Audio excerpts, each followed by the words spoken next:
Big boss హౌస్లో ఎదురు చూస్తున్న వీకెండ్ వచ్చేసింది. ఇక నాగార్జున స్టేజ్ పైకి అడుగుపెట్టి ఒక్కొక్క కంటెస్టెంట్స్ కోసం మాట్లాడుతూ వచ్చేశారు. నామినేషన్ నుండి ఆఖరికి ఎలిమినేషన్ వరకు ప్రతిదీ కూడా వదిలిపెట్టకుండా మాట్లాడుతూ కనిపించేశారు.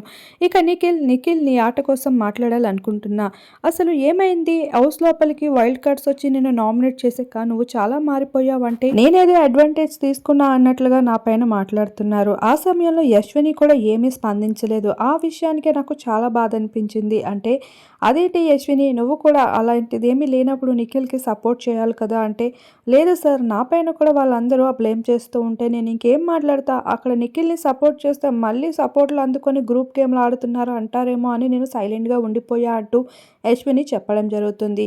ఇక మీ ఇద్దరు కలిసి ఉంటే చాలా బాగుంటుంది అయ్యా, చూడముచ్చటగా ఉంటుంది అనేసరికి ఇక నిఖిల్ అయితే ఒక చిన్న స్మైల్ అయితే ఇవ్వడం జరుగుతుంది. ఇక ఫైనల్గా అయితే నాగార్జున వచ్చిన పని కానించుకుంటూ Yashwini you are the eliminated come on the stage అనేసరికి నిఖిల్ వెంటనే ఏడుపు మొదలు పెట్టేశాడు. ఇక యశ్విని కూడా స్టేజ్ పైకి అడుగుపెట్టి నిఖిల్ కోసం ఎన్నో మాటలు చెప్తూ ఇక కొన్ని విశేషాలు కూడా చెప్పుకుంటూ పోయింది.